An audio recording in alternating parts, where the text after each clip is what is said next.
Hello, my name is Reverend Jane Simmons, and I am the International Teen Ministry Coordinator for Unity Worldwide Ministries. And I am delighted today to be sharing with you some thoughts on a unity principle that I believe can transform our lives. I'm very passionate about it. So to begin, in unity we have 5 basic spiritual principles that we teach. The first is that there's only one presence and one power in the universe and in my life, God the good, omnipotent. Only one presence, one power, one life. The second principle is that we are all expressions of that one presence. We're connected through our wholeness, through our divinity with one another. The one life lives itself through and as each of us. The third principle is that we create our experience of our life by the thoughts that we routinely think. Change your thinking, change your life, and then change your experience of your life. The fourth principle is that we have tools that we use in order to connect with the divinity within us, such as affirmative prayer, meditation. And the fifth principle, and that's the one I want to talk about today, is that we live the truth that we know through our actions. That it's fine to know all this stuff. We can study these principles, we can buy all the books on the principles, we can attend every workshop and class, but if we don't put these principles into practice, then our lives don't change. There's no transformation that happens. It's like having a sports car in the driveway with no ignition, no key to start the car. You know, a bodybuilder can go out and buy a brand new set of free weights and all the books on weightlifting and can sit and plan how those muscles are going to change.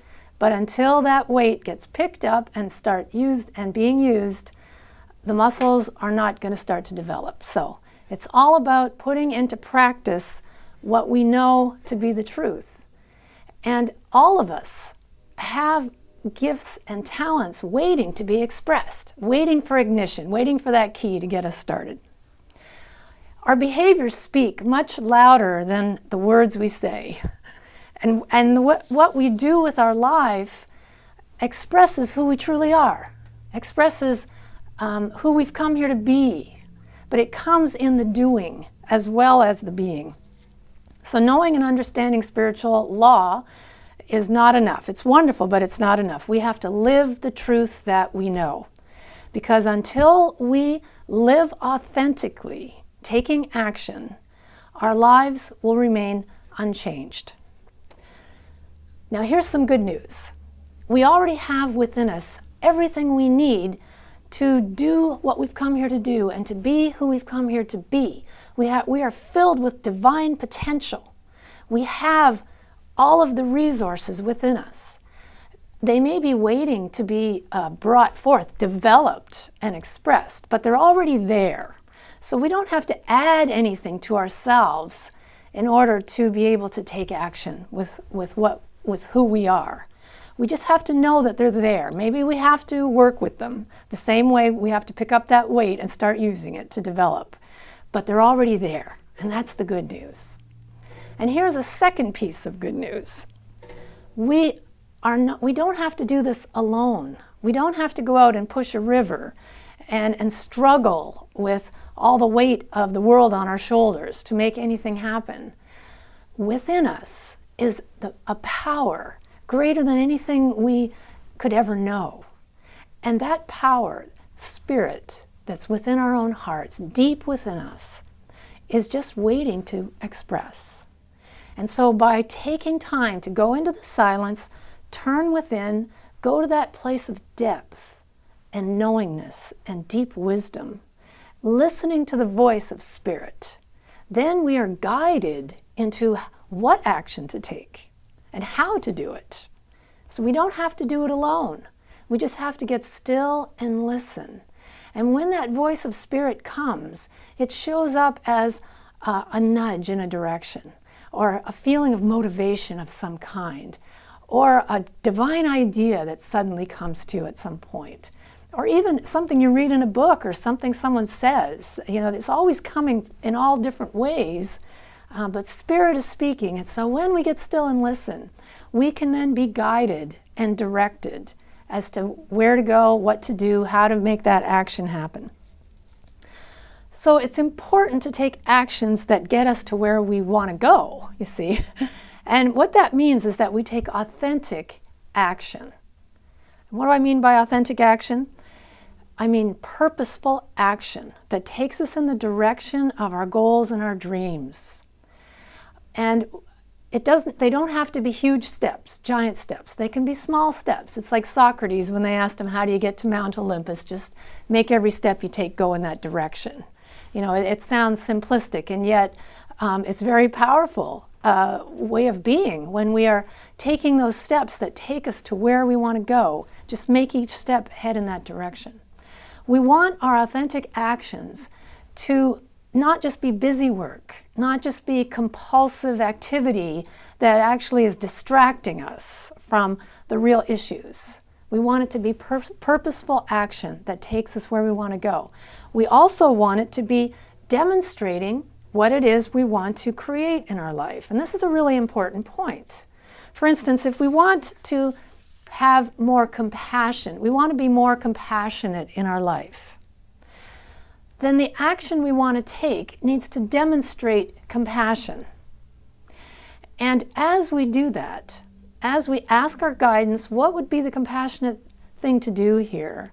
We get the guidance, we take that step. At first it may seem difficult or uncomfortable for us, and yet when we continue to do that, when we deliberately take purposeful action that is demonstrating what it is we want to bring forth, then our brains are hardwired to actually help us with this. Just the same as when you're learning to play a musical instrument. At first, it's very uncomfortable, it doesn't feel quite right. As you repeat it, as you continue to practice, those neural pathways get created in the brain that actually make it into now a habitual behavior. It becomes second nature to do it. Same as when we started driving a car. At first, we had to think about every movement, and then after a while, from doing it, it flows. Well, the same thing happens when we do our authentic action. We begin to create those neural pathways that then make it become a habitual behavior of ours. Now it seems like it's the norm for me to be compassionate. It's something I've been trying to bring forth, and I know it's already within me. It's just a matter of picking up that weight and trying to use it. And now it's just the way it is in my life. That's the way I've become. And we can do this whatever it is that we want to make happen. We want our behavior to bring forth a feeling of whatever it is we want, a felt sense of compassion or of success or prosperity or whatever it is that our goal is. This is a really powerful practice when we put into action the truth that we know. If we believe that there's only one presence and one power, then how do we live our lives as if that were true? What actions do I take that demonstrate that oneness? It's a wonderful question to add, that I ask myself, in fact, and looking at making those behaviors the norm for me. This is how I live my life, knowing that there's one presence and one power. You know, just imagine that if your actions right here and right now were the pivotal ones that could change your life, could transform your life, and in so doing can change the world, because that's how transformation happens, from the inside out. That as I transform myself, my world becomes transformed. And it can be an action that I'm taking right now that can make that shift in my life. It could be this particular action. So feel the strength of that, of knowing that your actions matter, and that every step, however small, that's heading for Mount Olympus is taking us there. It can be the pivotal one that gets us to the mountain. Extraordinary people, the heroes, the people that we admire daily in our lives, are just ordinary people who have discovered this truth, that within them is the extraordinary, that they already have it within them, that when this voice helps to lead them into doing these wonderful things that we admire so much, it becomes someone we think of as extraordinary. but they're just ordinary people discovering the extraordinary within. And you and I have that same opportunity to do that every moment. You know, our lives are lived moment by moment, and we have the choice every moment to take the actions that are going to help to shift our world as we transform ourselves.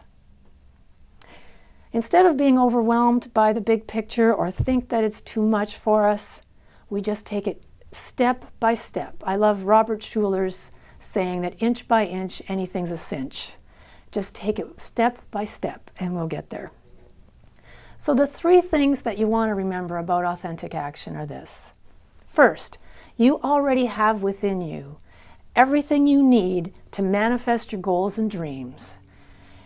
You have divine potential just waiting to be accessed, discovered, brought forth, and developed.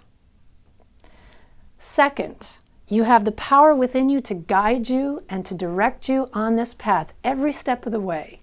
When you go within and ask your heart what to do and listen for the answer and then follow that guidance, you will never be steered wrong. And third, by repeatedly taking these authentic actions that demonstrate what we want to create in our life, we create new habitual behaviors and patterns of behavior that just start to lead us there. It's like the river's flowing. We just keep on going with it. So don't be fooled by the simplicity of this. It sounds simple, but it's not necessarily easy. And yet, if we follow these simple steps, we will find that our life can change in the most miraculous ways. And that's the exciting news. Following Spirit leads us on an amazing journey of being the oneness of life in expression. And I love the words by Mark Twain. He once wrote this: 20 years from now, you will be more disappointed by the things that you didn't do than by the ones that you did do. So throw off the bowlines, sail away from the safe harbor, catch the trade winds in your sails, explore, dream, discover. We're all here to do that. We're all here to dream, to explore, to discover who we truly are, and to express that in our world. And by listening to Spirit, by following the guidance we receive, we can develop and express the gifts and the talents that we already have within us. We're all here to make the difference.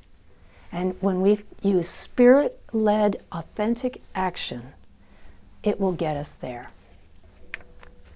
Thank you. It's been wonderful to share with you today. And I know one thing about you. You are an amazing Spirit expression of God.